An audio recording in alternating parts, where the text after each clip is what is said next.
अपना बिहार। मैं हूं आपके साथ जया मिश्रा। चलिए बुलेटिन की शुरुआत करते हैं बड़ी खबर के साथ। महागठबंधन की प्रेस कॉन्फ्रेंस हो रही है। महागठबंधन की बैठक की जानकारी। बिहार सरकार पर तेजस्वी का निशाना। अपराधी को लेकर निशाना साध रहे हैं। अपराध के मुद्दे को लेकर जनता के बीच जाएंगे तेजस्वी। इसको लेकर आज बैठक में चर्चा हुई है।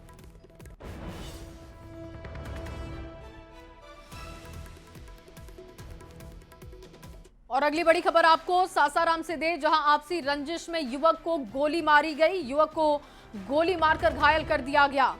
जेडीयू का कार्यकर्ता, पैसे के लेन देन में युवक को गोली मारी गई है और पुलिस ने मामले में एक युवक को गिरफ्तार भी किया। विक्रमगंज थाना क्षेत्र का यह पूरा मामला बताया जा रहा है।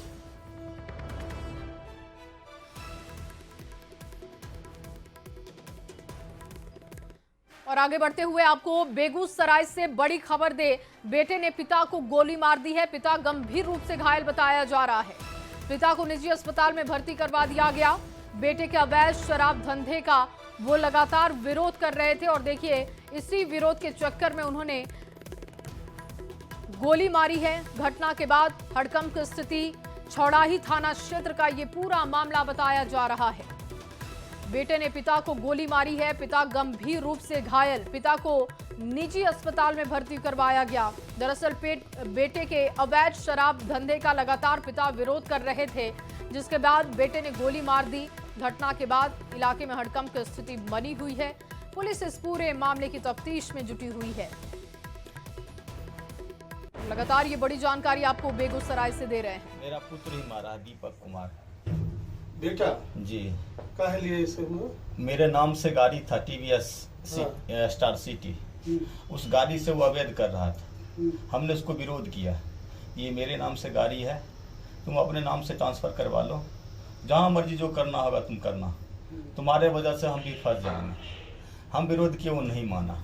इसमें मेरे माता त्रिवेणी चंद यादव, मेरे पिता त्रिवेणी चंद यादव, मेरी माँ पूनम देवी, उनको जो है संरक्षण करते हैं। क्या हुआ था?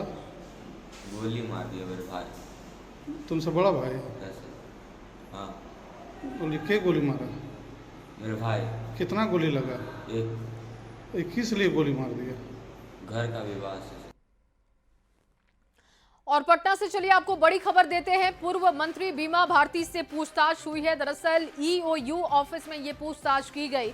दूसरी नोटिस पर वो ईओयू के ऑफिस पहुंची। नीतीश सरकार को अस्थिर करने का आरोप था। आरोप को पूर्व मंत्री ने बेबुनियाद बताया। साजिश के तहत फंसाने का आरोप भी उन्होंने लगाया है। देखिए ईओयू की तरफ से उनको नोटिस जारी किया गया था, उनको बुलाया गया था पूछताछ के लिए और आज वो ईओयू के ऑफिस पहुंची थी। देखिए जो सच्चाई है वही बताने का काम किए। जो सच्चाई है सच्चाई है और कोई ऐसा कोई बात नहीं है। जो पूछा वो जवाब दिए। कितने सवाल किया है? सवाल तो बहुत किया था, लेकिन जो जवाब पूछा गया वो जो है कि सही सही जवाब दिए। आगे भी सहयोग करेंगे आप? आर्थिक आपत्ति बुलाइए तो क्यों नहीं करेंगे, एकदम करेंगे सहयोग। जब जरूरत पड़ेगा तब आएंगे। लेकिन एक गंभीर आरोप लगा है आपके ऊपर, जिसकी जांच ईओयू कर रही है कि नीतीश सरकार को अस्थिर करने की साजिश में आप भी शामिल थी। नहीं, बिल्कुल नहीं। सरकार जब बन रहा था तो हम साथ में थे, सदन में भी रहे और ऐसा कुछ भी नहीं है। और हम लोग हर समय सरकार के साथ रहे हैं। और झूठा मुकदमा करके जो है कि जो विधायक है उन्होंने सरकार के तरफ से केस करवाया गया, जबरदस्ती की किडनैप हो गया है। और चलिए आगे बढ़ते हुए बात मुख्यमंत्री नीतीश कुमार के एक बड़े फैसले की होगी। मुख्यमंत्री नीतीश कुमार ने बिहार की आशा और ममता कार्यकर्ताओं के मानदेय में बढ़ोतरी करके खुशखबरी उन्हें दी है। सीएम नीतीश कुमार ने आशा और ममता कार्यकर्ताओं की प्रोत्साहन राशि में वृद्धि की घोषणा की और इसकी जानकारी उन्होंने एक्स पोस्ट पर भी दी है, जो कि आप देख पा रहे हैं। देखिए आशा को 1000 की जगह पर 3000 और ममता को प्रति प्रसव 600 रुपए मिलेंगे। ये घोषणा मुख्यमंत्री ने एक्स पर पोस्ट करते हुए दी है। सीएम ने अपने पोस्ट में लिखा, नवंबर 2005 में सरकार बनने के बाद से हम लोगों ने स्वास्थ्य सेवाओं को बेहतर बनाने के लिए बड़े पैमाने पर काम किया। ग्रामीण क्षेत्रों में स्वास्थ्य सेवाओं को बेहतर करने के लिए आशा और ममता कार्यकर्ताओं ने महत्वपूर्ण भूमिका भी निभाई। इसे ध्यान में रखते हुए तथा ग्रामीण क्षेत्रों में स्वास्थ्य सेवाओं के सुदृढ़ीकरण के लिए आशा एवं ममता कार्यकर्ताओं के अहम योगदान को सम्मान देने के लिए उनकी मानदेय राशि में वृद्धि का फैसला सरकार ने किया है। आशा कार्यकर्ताओं को 1,000 रुपए की जगह पर 3,000 रुपए प्रोत्साहन राशि दी जाएगी। साथ ही ममता कार्यकर्ताओं को प्रति प्रसव जो कि 300 रुपए था उसे बढ़ाकर 600 रुपए किया जा रहा है। इससे उनका मनोबल और बढ़ेगा, ग्रामीण क्षेत्रों में स्वास्थ्य सेवाएं और मजबूत होंगी। जहां पहले इन सभी आशा कार्यकर्ताओं को 1,000 रुपया ये प्रोत्साहन राशि प्रति माह मिलती थी, एक साथ उसको बढ़ा के 3,000 रुपया देने का निर्णय माननीय मुख्यमंत्री जी ने किया है। आशा कार्यकर्ता हैं और जो हमारी आशा फैसिलिटेटर हैं, इन सभी आशा कार्यकर्ताओं और आशा फैसिलिटेटर के तरफ से मैं अपने माननीय मुख्यमंत्री जी को हृदय से धन्यवाद देता हूं कि एक लंबे समय से हम सब लोग इस बात के लिए प्रयासरत थे कि आशा कार्यकर्ताओं के प्रोत्साहन राशि को बढ़ाया जाए और आज मुख्यमंत्री जी ने 1,000 रुपये की राशि को बढ़ा के 3,000 रुपये करने का निर्णय किया है।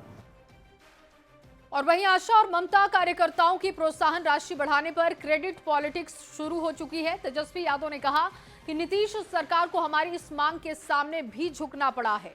तेजस्वी यादव के इस बयान पर डिप्टी सीएम सम्राट चौधरी ने निशाना साधा और कहा कि जो खुद नकल करते हैं वो नसीहत नहीं देते। दल के नेता बने रहिए, इसमें दिक्कत कहाँ है। अच्छे अच्छे सुझाव सरकार को देते रहिए। सरकार का स्पष्ट मानना है कि बिहार के विकास के लिए जो मैंडेट मिला था वो 30 सितंबर 2025 के लिए मिला है।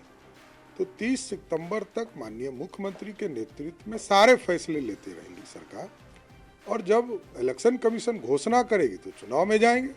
जनता तय करेगी कि किसके घोषणा में दम है। कि इस देश में लाडली बहना या बिजली कई राज्यों में लागू है, तो ये किसके नकल चाहिए? नकल करने वाले लोग ज्ञान दे रहे हैं। और वहीं तेजस्वी यादव के बयान पर जेडीयू प्रदेश अध्यक्ष उमेश कुशवाहा ने भी पलटवार किया है। उनका बयान आपको सुनवाते हैं। मैं तो सबसे पहले माननीय मुख्यमंत्री नीतीश कुमार जी के प्रति आभार प्रकट करता हूं कि उनका जो आज आशा और ममता कार्यकर्ताओं के जो मानदेय का बढ़ोतरी उन्होंने किया है वो ऐतिहासिक निर्णय है और ये स्वागत योग्य है। और जब से माननीय मुख्यमंत्री नीतीश कुमार जी के हाथों में बिहार के लोगों ने सत्ता दिया, उनके बागडोर दिया, तब से एक ग्रामीण क्षेत्र में स्वास्थ्य सेवाओं को बेहतर, सुदृढ़ और सुलभ और सुगम बनाने के दृष्टिकोण से ये उन्होंने आशा कार्यकर्ताओं को मानदेय पर नियुक्ति किया।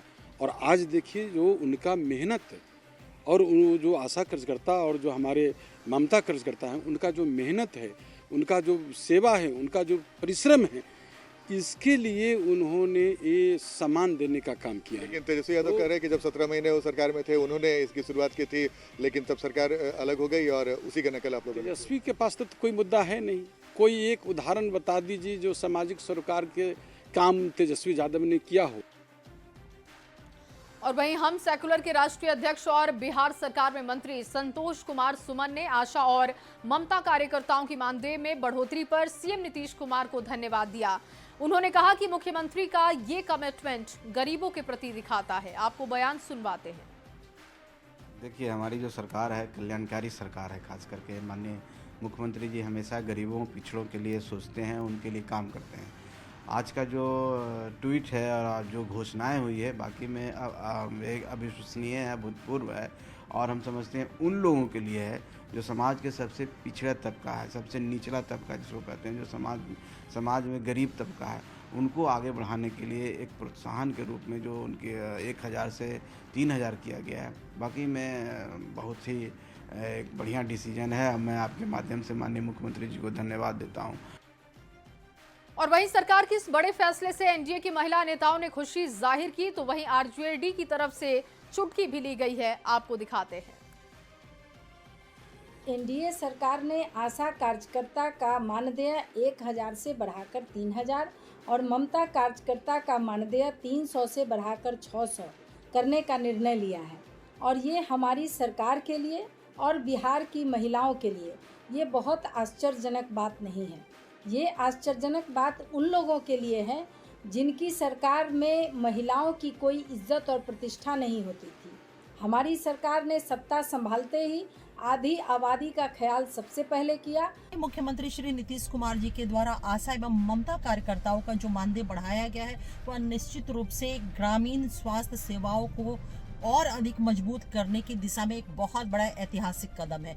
यह निर्णय न सिर्फ हमारी ममता और कार्यकर्ता बहनों के मनोबल को बढ़ाएगा बल्कि ग्रामीण स्वास्थ्य सेवाओं को और भी मजबूती मिलेगी और यह एक ऐतिहासिक फैसला है। माननीय मुख्यमंत्री नीतीश कुमार जी का सुशासन एवं समावेशी विकास हमेशा से देश के लिए एक नजीर है, एक उदाहरण बनता है। हमारे माननीय मुख्यमंत्री जी अचेत अवस्था में है, ये इनकी बातों से फिर से सिद्ध हो गया। अचेत अवस्था के मुख्यमंत्री जी ये भूल रहे हैं कि कोरोना के समय में उनके चीफ सेक्रेटरी, उनके मंत्री, उनके विधायक को हॉस्पिटल में बेड नहीं मिला, तड़प के मर गए। हाल फिलहाल में रेप पीड़िता को बेड नहीं मिला, वो मर गई। कौन सी व्यवस्था? आशा ममता को चंद 100 रुपए बढ़ा देने से ये कोई व्यवस्था नहीं। और ये भी आप तेजस्वी प्रसाद यादव जी के डर से, चुनाव के डर से किए हैं। हमें विश्वास है तेजस्वी प्रसाद यादव जी की घोषणाओं पे। आशा वर्कर और ममता दीदी के मानदेय बढ़ाने पर डिप्टी सीएम विजय सिन्हा ने भी सीएम नीतीश कुमार को धन्यवाद दिया। इसके साथ ही उन्होंने क्या कुछ कहा, आपको सुनवाते हैं। देखिए, गांव की सेहत और लोगों को स्वस्थ रखने की जो सबसे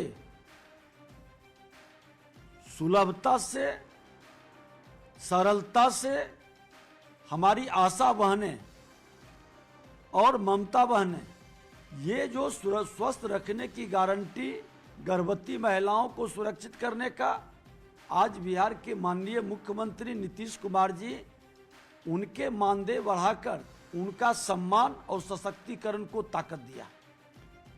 परसों सूर्यगढ़ा के अंदर सारे आशा दीदी हम लोगों से बात करी तो हमने कहा किससे आपको उम्मीद है, तो आप लोगों से हम कहा कि आपकी जो अपेक्षा है वह पूरा होगा। एनडीए सरकार हर क्षेत्र में हर लोगों का सम्मान और उसको पुरस्कार, उसका मानदेय का ध्यान भी रखते हैं।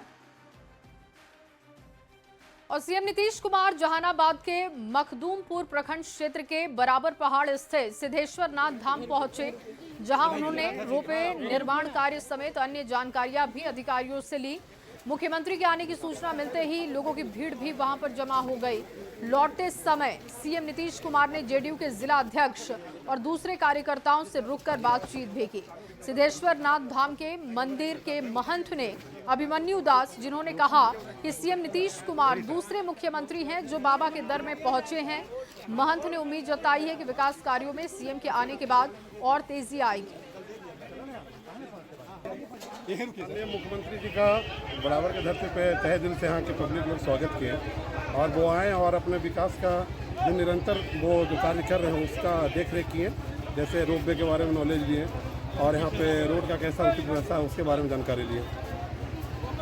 क्या लगता है विकास गति तेज पकड़े? नीतीश कुमार से उम्मीदवार लगाया जाता और किनसे लगाया जाए? अभी तो यही सीएम है, मालिक है। जहानाबाद जिले का मखदूमपुर प्रखंड और यहाँ स्थित बानावार की गुफाएं, जहाँ सिद्धेश्वर नाथ धाम मंदिर है। मुख्यमंत्री नीतीश कुमार अचानक से बुधवार को मखदूमपुर के बानावार पहुँच गए। यहाँ सुरक्षा को लेकर व्यापक इंतजाम किए गए थे। मुख्यमंत्री के साथ हालांकि और कोई भी बड़ा नेता मौजूद नहीं था। बताया जा रहा है कि मुख्यमंत्री के इस दौरे की सूचना बहुत ही अंतिम समय में जिला प्रशासन को मिली थी। यही वजह था कि जैसे तैसे करके तैयारी की गई और मुख्यमंत्री को दौरा को पूरा किया गया। लेकिन लोग जो यहाँ हैं ये जानकर हैरान हैं कि मुख्यमंत्री का प्रोटोकॉल होता है, लेकिन अचानक से इस तरह से दौरा हुआ मुख्यमंत्री का। मुख्यमंत्री ने यहाँ आकर विकास कार्यों का जायजा लिया, लोगों से पूछताछ की, क्या कुछ चाहिए ये बात की। जिलाध्यक्ष जदयू भाजपा के कई नेता भी मौजूद थे। राजीव रंजन विमल, न्यूज़ 18 जहानाबाद। और वहीं शिक्षक बहाली को लेकर शिक्षा मंत्री सुनील कुमार ने मोतिहारी में एक बड़ा बयान दिया। जिला 20 सूत्री की बैठक में पहुंचे मंत्री सुनील कुमार ने कहा कि चुनाव से पहले बड़े पैमाने पर शिक्षकों की बहाली होने जा रही है। इसको लेकर एक सप्ताह के अंदर शैक्षणिक विभाग से सूची मांगकर बीपीएससी विभाग को भेज दिया जाएगा ताकि जल्द से जल्द शिक्षक बहाली का एग्जाम लिया जा सके और शिक्षकों को बहाल किया जा सके। जिले के प्रभारी मंत्री सुनील कुमार ने कहा कि 2025 में एक बार फिर से नीतीश कुमार की सरकार बनने जा रही है क्योंकि वो लगातार काम कर रहे हैं। आज फिर से एक बड़ा फैसला लिया, आशा और ममता दीदी के मानदेय को बढ़ा दिया गया। साथ ही उन्होंने कहा कि विरोधी काम करने को लेकर सिर्फ हंगामा करते हैं, सरकार लगातार लोगों के लिए काम कर रही है जो जनता को दिख रहा है। हम लोग शीघ्र ही उसमें निर्णय ले लेंगे कि किन किन विषयों में एग्ज़ाम लेने हैं और किन विषयों में शिक्षकों की कमी है, और यदि याचना हम लोग अगले एक सप्ताह 10 दिन के अंदर बीपीएससी को भेज देंगे। बीपीएससी फिर अपना एग्ज़ाम देगी। कि जो अभी आशा दीदी के मानदेय को दोगुना किया गया और पूर्व में जो आम जनता के लिए, गरीबों के लिए खास करके 125 यूनिट बिजली की फ्री की गई, और उसके पूर्व जो मानदेय बढ़ाए गए जो दिव्यांगजनों के, वृद्धजनों के और विधवाओं के, सभी के लिए माननीय मुख्यमंत्री जी को इस सभी माननीय हमारे सहयोगी और सभी सदस्यों की तरफ से धन्यवाद भी हम लोगों ने किया। और चलिए आगे बढ़ते हुए आपको दरभंगा से बड़ी खबर देते हैं। अपहरण का आरोपी गिरफ्तार किया जा चुका है। दरअसल हिजबुल रहमान उर्फ आरजू की गिरफ्तारी हो चुकी है। दरभंगा पुलिस ने लड़की को भी बरामद कर लिया है। एसडीपीओ बेनीपुर आशुतोष कुमार ने गिरफ्तारी की पुष्टि की। लड़की के परिजनों को ये बात बताई गई और देखिए लड़की को परिजनों को सौंपने की तैयारी है। युवक हिजबुल रहमान उर्फ आरजू को जेल भेजने की तैयारी की जा रही है। पुलिस ने कहा कि लड़की को जबरन ले जाने को लेकर युवक को जेल भेजा जाएगा। अलीनगर थाना क्षेत्र के अलीनगर के हाट गाछी से ये अपहरण किया गया था, जिसका सीसीटीवी फुटेज सामने आया था और उसी के आधार पर ये गिरफ्तारी की गई है। देखिए जो तस्वीर आप देख रहे हैं, एक तरफ देखिए यही वो आरोपी है जिसकी गिरफ्तारी हुई है, दूसरी तरफ देखिए ये आरोपी आता है, जबरन लड़की को मोटरसाइकिल पर बिठाता है और वहां से फरार हो जाता है। हालांकि पुलिस को इस मामले में बड़ी सफलता हाथ लगी, लड़की को बरामद किया गया है, आरोपी की गिरफ्तारी हो चुकी है। जानकारी इस बात को लेकर भी है कि आरोपी का पहले से परिवार के साथ नोकझोंक, मारपीट हुई थी और उसी से गुस्सा होकर जब परिजनों ने उसके पिता से शिकायत की थी, उसी बात से गुस्सा होकर उसने लड़की को जबरन मोटरसाइकिल पर बिठाकर अपने साथ ले गया, अपहरण किया और अब ये पूरा मामला खुल चुका है, गिरफ्तारी हो चुकी है। जांच नहीं इसका तुरंत कार्रवाई कीजिए, जांच नहीं इसका तुरंत कार्रवाई। हम पर बहुत आभार हो कांड लहर रहा है, या हमको बेटी को मार देगा या हमको मार देगा या किसको मार देगा या किसको लेकर चला गया, उसका कोई ठिकाना नहीं है। तो हम वही हम लक्ष्मी दोनों बेटी थाना में पिटीशन दिए, उसका कोई सुनवाई नहीं हुआ। कल 6 बजे 5 बजे का घटना है सर। बेटी हमारा आ रहा था या 5 या 4:30 के लगभग में आ रहा था। कहाँ से आ रही थी लड़की? दुकान पर से। 3 लड़की से बात करते हुए आई सिकंदर की दुकान तक आई तो मेरी एक महिला मिली पीला साड़ी में क्या बोली नहीं मिली, से मेरी बहन भाग गई दुकान की तरफ से भागा ना, तो ये लड़का है ना गाड़ी का स्पीड थोड़ा बढ़ा दिया ना, तो बढ़ा के मेरी बहन को ठौना पकड़ के हाथ खींच के बैठा दिया गाड़ी पे आगू होके। मेरी बहन नहीं बैठ रही थी, जबरदस्ती लड़का बैठा के मेरी बहन बेटा को बड़े अलग शिवम को मारा है और मेरी बहन को ले गया है नाजिम दुकान होते। अभी इसका दोस्त आया अहद, तो अभी लड़का क्या बोला, अभी तो एक ही बहन को उठाया, अभी तो और एक बहन को उठाएंगे। और वहीं दरभंगा में लड़की के अपहरण के मुद्दे पर डिप्टी सीएम विजय सिन्हा ने आरजेडी पर बड़ा हमला किया। कहा आरजेडी वाले लोग अराजकता उत्पन्न करते हैं, चुनाव आते आते इनकी एक्टिविटी बढ़ जाती है। अति पिछड़ा की बेटी को उठा लिया गया, इन लोगों को बख्शा नहीं जाएगा, इन्हें अब हाफ नहीं बल्कि साफ किया जाएगा। ये लोग यमलोक के अधिकारी हैं और इस लोक में रहने लायक नहीं। ये दुखद दुर्भाग्यपूर्ण है, ये लोगों की मानसिकता, जो राजद वाले लोग अराजकता उत्पन्न करना चाहते हैं। जैसे जैसे चुनाव निकट आ रहा है, इनकी एक्टिविटी बढ़ रही है।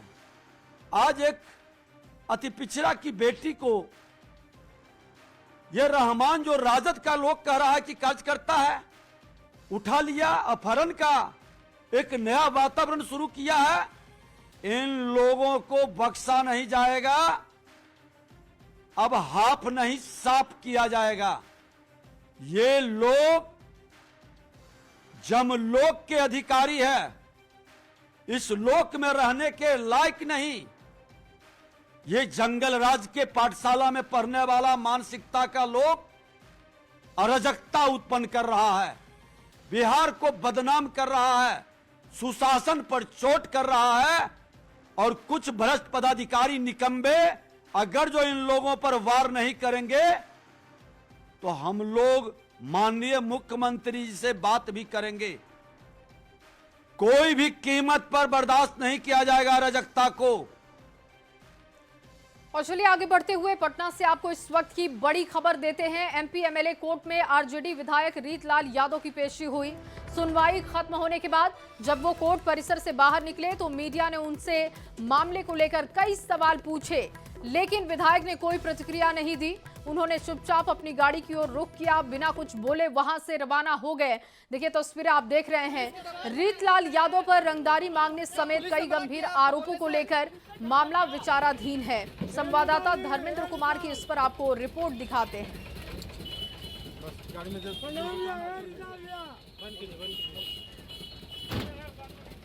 खबर राजधानी से है, जहां आज सिविल कोर्ट में रीतलाल यादव जो कि दानापुर से विधायक हैं, राजद विधायक हैं, उनकी आज पेशी हुई थी। 50 लाख रुपए के रंगदारी मांगे जाने के मामले को लेकर पेशी हुई थी। करीब 1 घंटा तक सिविल कोर्ट में रीतलाल यादव की पेशी की बहस हुई, दोनों तरफ से बहसें हुई और ये फाइनल कुछ नहीं बताया जा सका। लेकिन तत्काल जो स्थिति है कि रीतलाल यादव को 2 दिन और कोर्ट आना होगा, सिविल कोर्ट में उनकी और पेशी होगी। तत्काल रीतलाल यादव आज भागलपुर के लिए रवाना हुए, लेकिन बड़ा सवाल था कि रीतलाल यादव ने किसी भी सवाल का जवाब नहीं दिया। रीतलाल यादव की पत्नी विधानसभा अध्यक्ष से मिली थी, उन पर कई आरोप भी लगाए गए थे कि उनकी हत्या हो सकती है जेल पर। लेकिन आज जब रीतलाल यादव से इन सब बारे में पूछा गया तो रीतलाल यादव ने किसी भी प्रकार की कोई बातें नहीं की। फिलहाल आज रीतलाल यादव की पेशी हुई पटना सिविल कोर्ट में। 50 लाख रुपये रंगदारी मांगे जाने के मामले पर आज सुनवाई हुई। करीब 1 घंटे तक बहस चली और फिर बहस के बाद रीतलाल यादव भागलपुर के लिए रवाना हो गए। न्यूज 18 के लिए पटना से धर्मेंद्र कुमार। और इसी खबर के साथ इस बुलेटिन में बस इतना ही। आप बने रहिए न्यूज 18 बिहार झारखंड के साथ।